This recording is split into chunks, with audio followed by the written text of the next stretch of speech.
Berbasis komputer atau PBK yang diampu oleh Bapak Ipin Arifin. Nah, di sini saya menggunakan aplikasi Camtasia. Teman-teman bisa lihat di sini. Nah, kenapa sih saya menggunakan aplikasi Camtasia? Di sini aplikasi ini mempermudah kita dalam membuat tutorial pembelajaran ketika pembelajaran secara daring. Nah, di sini saya bekerja sama juga menggunakan PowerPoint dan Camtasia atau ketika kita menjelaskan penjelasan materi, maka terlihat juga muka kita. Nah, untuk melakukan itu, di sini saya menggunakan Camtasia Record untuk merecord diri saya seperti teman-teman lihat di awal sini. Nah, nanti ketika saya menjelaskan, saya akan meminimize ukuran kotak ini agar tidak terlihat ketika saya mengedit ini. Nah, di sini oke, saya lanjut. Saya ingin mempresentasikan contohnya seperti ini. Bismillahirrahmanirrahim.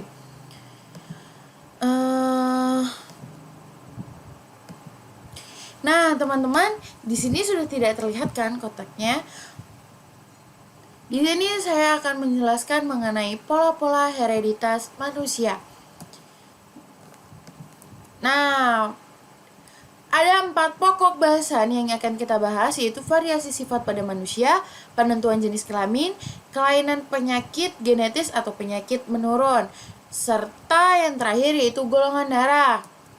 Nah, variasi sifat pada manusia dan pedigree atau peta silsilah.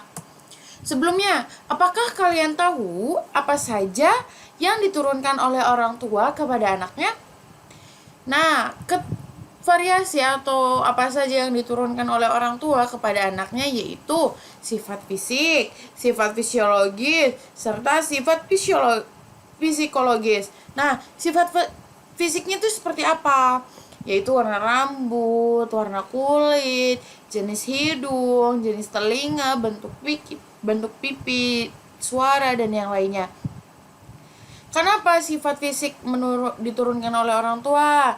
Contohnya seperti misalkan si A mirip dengan si B, padahal orang tua si B dan si A ini berbeda.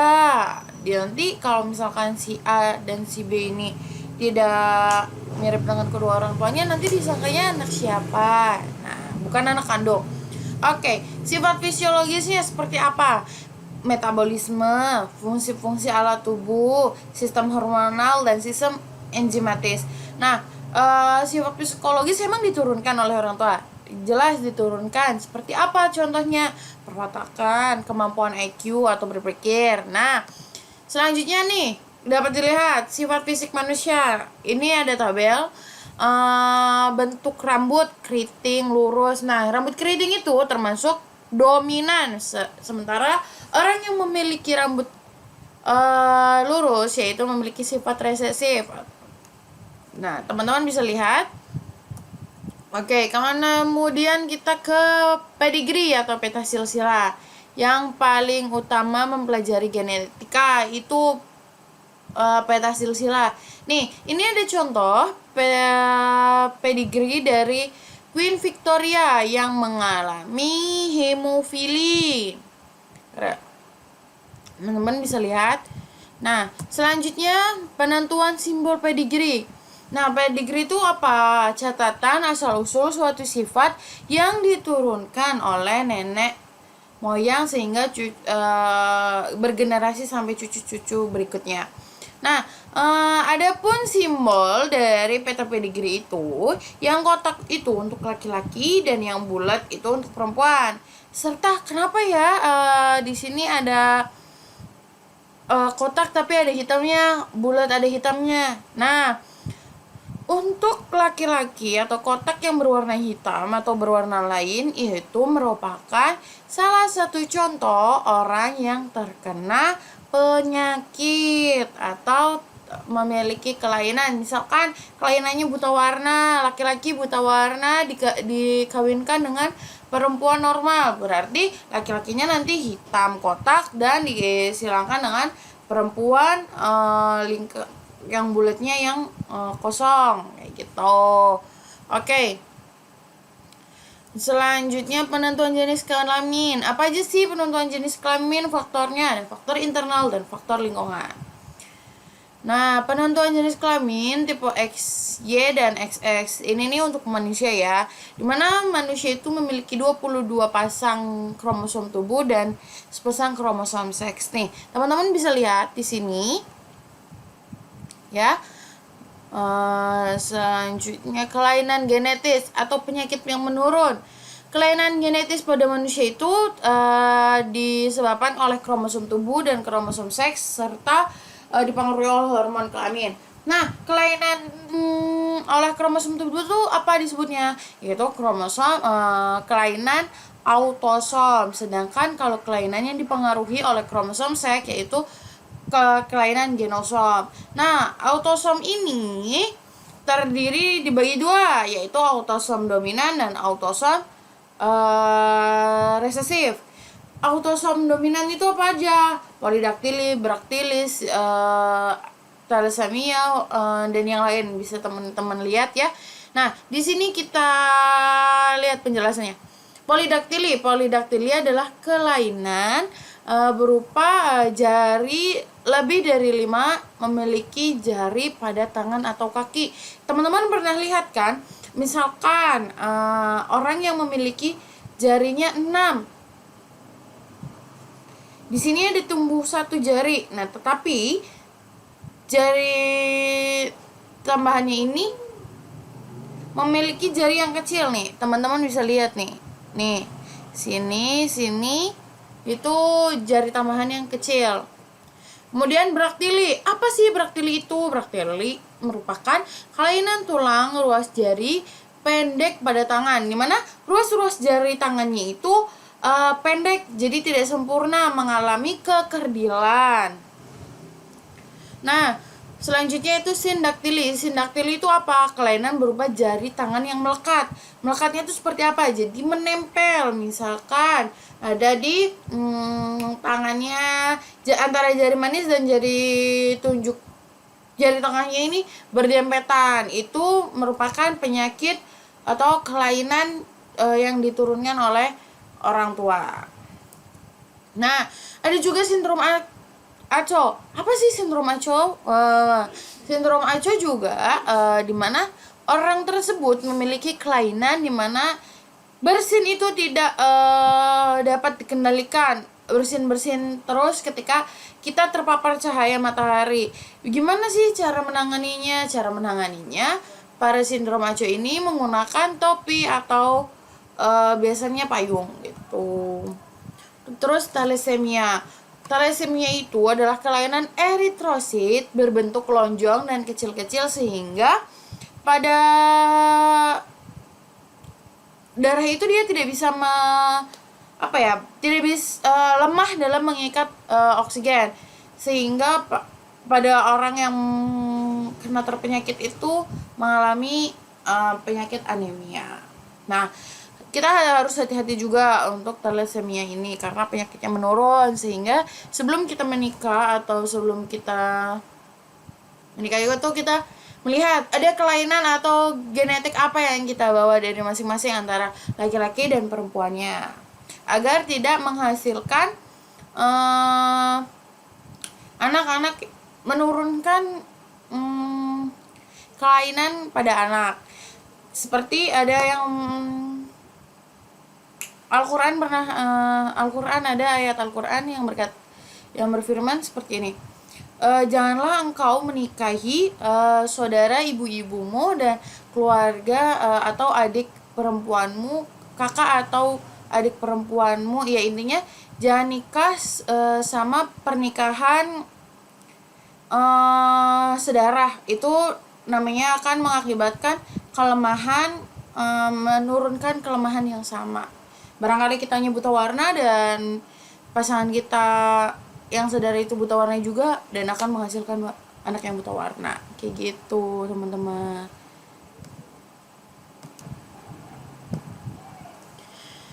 Nah, selanjutnya yaitu kelainan autosomal resesif. Gimana sih kelainan autosomal resesif itu seperti apa? Ada albino, gangguan mental, siklema, seroderma pigmentosus, galaktosemia, fibrosis sistik. Nah, ini ada albino. Albino itu seperti apa? Albino mungkin kita sudah mengenal albino ya. Banyak di Indonesia itu yang mengalami albino. Bahkan ada satu keluarga yang mengalami albino. Albino itu apa? Albino ini adalah orang yang tidak memiliki pigmen melanin sehingga ia tidak memiliki warna hitam, misalkan tidak memiliki warna kulit sehingga warnanya putih semua kayak gitu.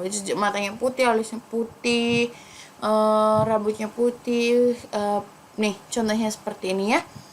Nah, selanjutnya gangguan mental. Gangguan mental terjadi akibat ketidakkemampuan seseorang membentuk enzim fenilanin hidroklase yang mengubah fenilanin menjadi tiroksin. Di mana penderita FKU ini memiliki gangguan mental yang memiliki IQ-nya rendah. Biasanya kayak anak-anak Down syndrome seperti itu. Terus siklemia adalah kelainan sel darah yang berbentuk subit sehingga darah mengikat oksigen terlebih rendah kayak gitu. Fibrosis sistik, tidak adanya suatu jenis protein pada membran yang membantu transport ion sehingga pada penyakit ini nih akan menghasilkan lendir di sekitar paru-parunya, lambungnya, pankreasnya, pokoknya sistem pencernaan kayak gitu. Terus ada seroderma pigmentosum. Nah, dapat dilihat ini banyak bintik-bintik atau bercak-bercak muka di mukanya. Nah, penderita seroderma ini lebih rentan terkena penyakit kanker kulit dibandingkan di usia lanjut gitu maksudnya. Nah, selanjutnya yaitu kelainan genosom pada kromosom X. Apa saja sih yang diturunkan oleh kromosom X? Yaitu buta warna, hemofili, sindrom Fragile X, sindrom Lesch, distrofi otot, anhedonia, dan gigi defektif. Nah, nih salah satunya ada buta warna. Nah, buta warna itu apa sih? Bukan buta warna kita tidak bisa melihat gitu ya, bukan.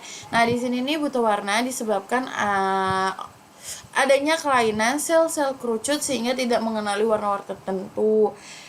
Kita bisa membedakan buta warna itu menjadi dua, ada buta warna total, ada buta warna parsial. Buta warna total ini seseorang tidak bisa melihat warna apapun selain warna hitam dan warna putih.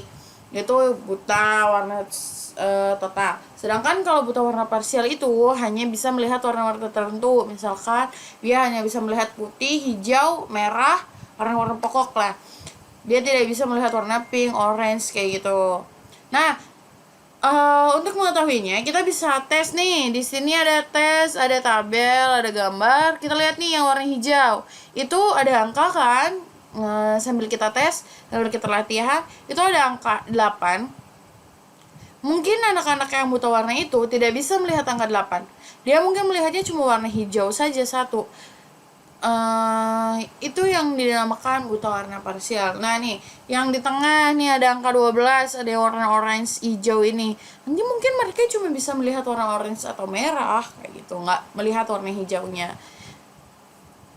Selanjutnya hemofili tadi yang sudah kita lihat pedigree peta silsilah pada Ratu Victoria, dimana dia mengalami hemofili yaitu sukar untuk darahnya itu sukar membeku. Jadi ketika nanti dia luka atau dia jatuh terluka, darahnya akan mengeluarkan darah yang banyak dan kelainan hemofilia ini bisa bersifat letal atau kematian. Hati-hati. Terus sindrom Fragile, di mana keterbelakangan akibat terjadinya pelakukan pada ujung panjang kromosom X. Sindrom Fragile mengalami defensi enzim gangguan ginjal, degenerasi gangguan mental juga masuk ke sini. Nah, anodontia, di mana anodontia ini adalah kelainan yang menyebabkan penderitanya tidak memiliki gigi atau ompong, dikendalikan oleh aler resesif. Nah, penderitanya tuh sama nih, kayak gini nih gambarnya. Contohnya tidak memiliki gigi sama sekali. Ada yang memiliki gigi tapi jadi dia kayak gusinya aja, dia tidak memiliki gigi sama sekali. Yaitu selanjutnya kelainan genosom. Nah, kelainan genosom pada kromosom Y, yaitu ada hipertrichos Weber-Truss. Hipertrichosis yaitu adalah kelainan berupa tumbuhnya rambut di area-area wajah dan daun telinga. Kelebihan pertumbuhan rambut nih seperti ini. Biasanya yang diidap tuh anak laki-laki. Kalau anak perempuan itu jarang banget sih. Nah, terus golongan darah. Golongan darah itu adalah pengklasifikasian dari suatu kelompok berdasarkan ada atau tidaknya zat antigen. Nah, sistem golongan darah itu terbagi menjadi 3. Ada sistem ABO, sistem MN, dan sistem Rhesus. Nah, sistem ABO nih. Sistem golongan darah tersebut dikembangkan oleh Karl Lachiner, seorang ahli biologi dari Austria, di mana Bapak Karl ini mengecek adanya sel darah merah kita terdapat antigen A atau antigen B. Nah, orang Indonesia biasanya menggunakan sistem darah ABO. Misalkan nih, golongan darah A memiliki agglutinogen A dan B ya B kayak gitu. Darah O itu tidak memiliki agglutinin baik A maupun B. Teman-teman bisa lihat ya.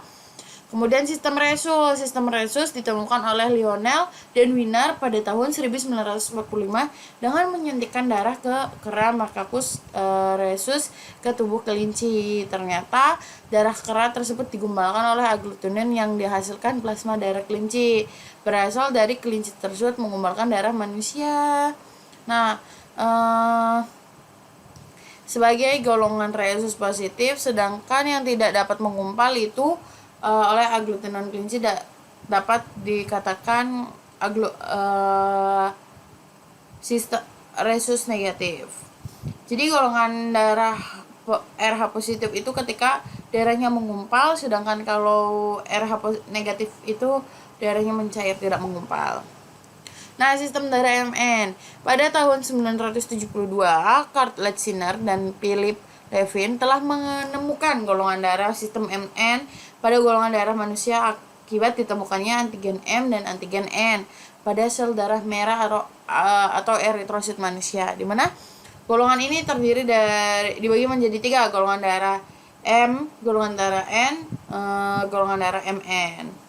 Nih, lihat bisa di sini tabelnya. Oke, terima kasih. Ini sedikit presentasi dari saya untuk tutorial pembelajaran. Wabillahi taufiq wal hidayah. Wassalamualaikum warahmatullahi wabarakatuh. Nah, untuk mengeditnya kita bisa kembali lagi ke Camtasia nih, pencet ini. Terus kalau kita sudah selesai presentasinya, kita stopin di sebelah kanan, kita klik.